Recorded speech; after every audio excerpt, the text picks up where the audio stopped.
আজকে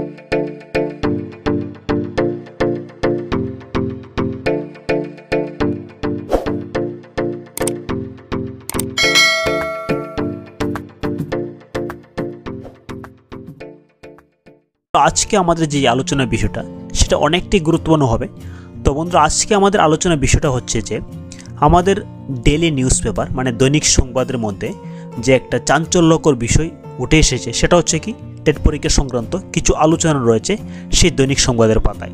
তো বন্ধুরা, প্রথমে আমরা সেই দৈনিক সংবাদের পাতায় চলে যাওয়ার আগে প্রথমে আপনাদের যে বিষয়গুলো তুলে ধরতে চাই সেটা হচ্ছে কি আমি প্রিভিয়াসলি একটা ভিডিও তৈরি করেছিলাম যে টেট পরীক্ষা সংক্রান্ত A to Z আলোচনা।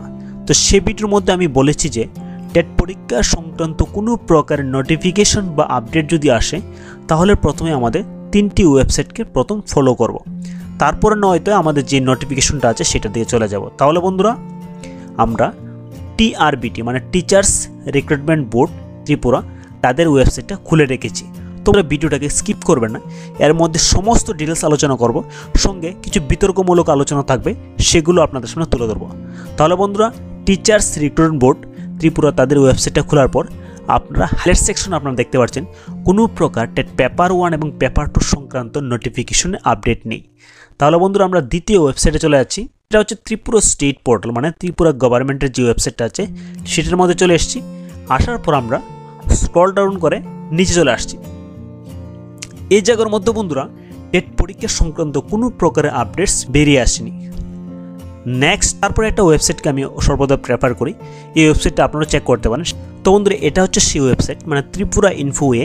এই ওয়েবসাইট খোলার পর আপনারা অতি তাড়াতাড়ি কোনো নিউজ যদি পাবলিশ হয় তাহলে এর মধ্যে পেয়ে যাবেন। তাহলে বন্ধুরা, এই তিনটা ওয়েবসাইটের মধ্যে কিন্তু কোনো প্রকার আপডেটস বা নোটিফিকেশন নেই। তাহলে বন্ধুরা, আমরা এখন দেখব দৈনিক সংবাদের পাতায় কী সেই নোটিফিকেশন দিয়েছে যেটা অত্যন্ত ইম্পর্টেন্ট টেট পরীক্ষার জন্য। তাহলে বন্ধুরা, আমরা সেই দৈনিক সংবাদের পাতায় আজ চোখ রাখবো, দেখি এর মধ্যে কি রয়েছে। তো বন্ধুরা, এটা হচ্ছে সেই দৈনিক সংবাদের পাতাটা যেটা লেখা আছে ফেব্রুয়ারিতে বিজ্ঞপ্তি জারি হবে টেট পরীক্ষা।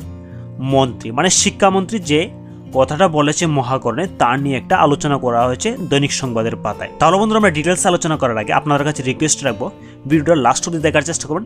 অনেক কিছু রয়েছে এই আলোচনার মধ্যে, আমরা দেখে নিচ্ছি কি রয়েছে। প্রথমে বন্ধুরা, আমরা আলোচনা করব যোগ্যতা সংক্রান্ত কি বিষয় রয়েছে যেটা শিক্ষামন্ত্রী মহাকরণে বলেছে, যেটা দৈনিক সংবাদের প্রতিনিধি থেকে উঠে এসেছে। টেট 1 ও টেট 2 পরীক্ষার যোগ্যতা সম্পর্কে শিক্ষামন্ত্রী জানিয়েছেন। মানে কি জানিয়েছেন আমরা দেখে নিচ্ছি। টেট 1 পরীক্ষায় বসতে উচ্চ মাধ্যমিক পরীক্ষায় 50% নম্বর ও ডিএলএড অথবা স্নাতক ডিগ্রি মানে গ্র্যাজুয়েশন ও ডিএলএড অথবা স্নাতক স্তরে 50% নম্বর ও বিএড ডিগ্রি লাগবে। তারপর বন্ধুরা, আমরা পড়ে নিচ্ছি টেট 2 পরীক্ষায় বসতে স্নাতক ডিগ্রির সঙ্গে ডিএলএড অথবা 50% নম্বর সহ স্নাতক ডিগ্রি ও বিএড ডিগ্রি লাগবে। লেখা আছে বন্ধুরা স্পষ্টভাবে এককালীন ছাড়ে শুধুমাত্র পেশাগত যোগ্যতা না থাকলেও চলবে। তো বন্ধুরা, দৈনিক সংবাদের পাতায় যে যোগ্যতা সংক্রান্ত বিষয়টা আলোচনা করা হয়েছে সেটা আমি ইংরেজিতে লিখেছি, আপনারা একটু দেখে নিন। যে টেট 1 পরীক্ষায় বলা হয়েছিল যে higher secondary 50% and DElEd or graduation and DLED and graduation with 50% and BEd, সেটা হচ্ছে টেট 1 এর জন্য। এবং টেট 2 এর জন্য বলেছিল গ্র্যাজুয়েশন উইথ ডিএলএড এবং গ্র্যাজুয়েশন উইথ 50% অ্যান্ড বিএড। তো বন্ধুরা, এই জায়গা থেকে যদি আমরা প্রফেশনাল কোয়ালিফিকেশনকে বাদ দিয়ে দিই তাহলে বন্ধুরা থাকছে যে গ্র্যাজুয়েশনে 50% থাকলে টেট 2 তে আবেদন করতে পারবে এবং টেট 1 এ হায়ার সেকেন্ডারিতে 50% থাকলে আবেদন করতে পারবে, সঙ্গে গ্র্যাজুয়েশন উইথ 50% থাকলে আবেদন করতে পারবে। তো বন্ধুরা, এখন আমরা দেখব এমএচআরডি থেকে যে নোটিফিকেশনটা বেরিয়েছিল সেটা নিয়ে একটু। বন্ধুরা, এবার আপনারা দেখুন যে government of India ministry of human resource development department of school education literacy থেকে যে 10 জানুয়ারি যে একটা নোটিফিকেশন বেরিয়েছিল যে ত্রিপুরা রিল্যাক্সেশনের ব্যাপারে, সেটার মধ্যে যোগ্যতা সম্পর্কে কি বলা হয়েছে এটা আমরা দেখে নিচ্ছি একটু। হ্যাঁ বন্ধুরা, দেখে নিন যে লেখা আছে senior secondary or equivalent with at least 50% mark for classes 1 to 5 or number 2 তে রয়েছে গ্র্যাজুয়েশন ফর ক্লাসেস 1 to 8। তো বন্ধুরা, এখন আপনারা জাজমেন্ট করুন যে দৈনিক সংবাদের পাতায় যেটা ছাপানো হয়েছে শিক্ষামন্ত্রী মহাকরণে টেট পেপার 1 এবং পেপার 2 যোগ্যতা সম্পর্কে যেটা বলা হয়েছে এবং এমএচআরডি থেকে টেট পেপার 1 এবং পেপার 2 যোগ্যতা নিয়ে যেটা রয়েছে সেটার মধ্যে সিমিলারিটি কতটুকু। তাহলে বন্ধুরা, আমরা এই জায়গাতে যদি কনক্লুশনে আসি যে ত্রিপুরার এডুকেশনাল মিনিস্টার যেটা বলেছে যে টেট পেপার 1 এবং পেপার 2 এর জন্য যে যোগ্যতাটা লাগবে সেটার সাথে কিন্তু এমএচআরডি যে যোগ্যতা দিয়েছে সেটার মধ্যে কিন্তু দিন রাত তফাৎ। তাহলে বন্ধুরা আপনারাই বিচার করুন সেটা কোনটা সত্য। এবং বন্ধুরা আমরা আবার ফিরে আছি সেই দৈনিক সংবাদের পেজে যে কি রয়েছে টেট পরীক্ষা সংক্রান্ত আরও সেটা আমরা নিয়ে আলোচনা করে নিচ্ছি। তো বন্ধুরা আবারও আমরা ফিরে এসেছি দৈনিক সংবাদের সেই পাতায়।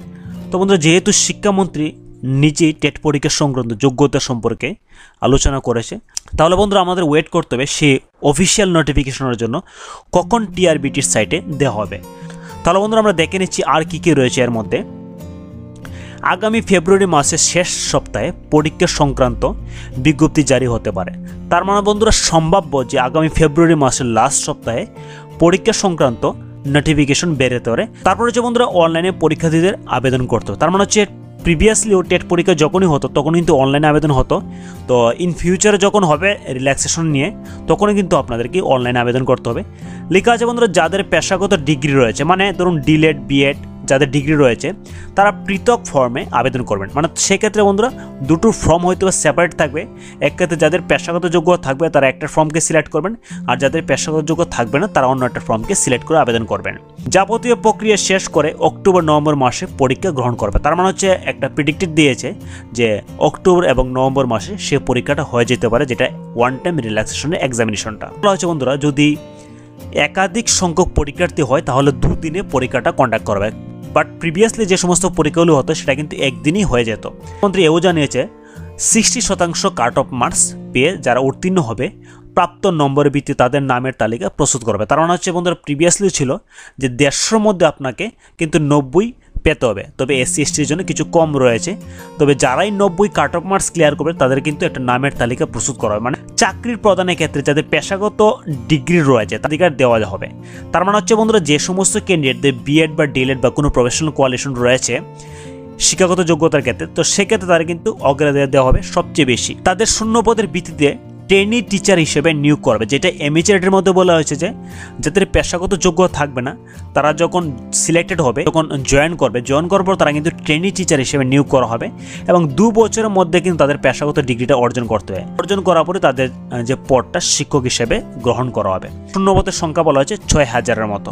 তালিকাভুক্ত উত্তীর্ণ যারা চাকরি পাবেন না তারা অপেক্ষামান তালিকায় থাকবে। মানে যে সমস্ত ক্যান্ডিডেটরা 6000 পোস্ট ফিল আপ হওয়ার পর চাকরি পাবে না তারা কিন্তু ওয়েটিং লিস্টে থাকবে এবং ইন ফিউচারে যখনই নেওয়া হবে তাদের কিন্তু প্রায়োরিটি অনেকটাই দেওয়া হবে। এটাই ছিল যে দৈনিক সংবাদের পাতায় যে বিষয়টা ছাপানো হয়েছে তা নিয়ে ডিটেলস আলোচনা করেছি। ক্ষেত্রে আপনাদের বিতর্কমূলক প্রশ্ন থাকতেই পারে, যেটা এমএচআরডি দিয়েছে যে গ্র্যাজুয়েশনে 50% দরকার নেই, সেটা কিন্তু ত্রিপুরার শিক্ষামন্ত্রী যেটা জানিয়েছেন মহাকরণে যে গ্র্যাজুয়েশন কিন্তু 50% বাধ্যতামূলক করে দিয়েছে। তো বন্ধুরা যে সমস্ত ক্যান্ডিডেটরা অনলি গ্র্যাজুয়েশন এবং টেটের জন্য প্রিপারেশন নিচ্ছেন তাদেরকে বলবো যে তোমার টিআরবিটির সাথে যোগাযোগ করতে পারেন এই বিষয় নিয়ে। এমএচআরডি থেকে যে তথ্যটা এসেছে সেটাতে কিন্তু গ্র্যাজুয়েশনে কোনো মার্কসের বাধ্যবাধকতা ছিল না। বন্ধুরা বাকিটা আপনাদের উপর ছেড়ে দিলাম। ঠিক আছে বন্ধুরা, যদি আপনাদের এই নিয়ে কোনো প্রকার ডাউটস থেকে অবশ্যই নিচে কমেন্ট করতে পারেন। আর বন্ধুরা আমি যেটাই বলেছি সেটা দৈনিক সংবাদের পাতে যেটা উঠেছে সেটাই আমি আপনাদের সাথে ডিসকাস করেছি। যদি বন্ধুরা ভিডিওটাকে ভালো লাগে অবশ্যই লাইক কমেন্ট এবং শেয়ার করতে বলবেন না। আর যদি বন্ধুরা আপনাদের কোনো কোয়েরি থাকে অবশ্যই নিচে কমেন্ট করবেন। ঠিক আছে বন্ধুরা, দেখা হবে আগামী ভিডিওতে। জয় হিন্দ।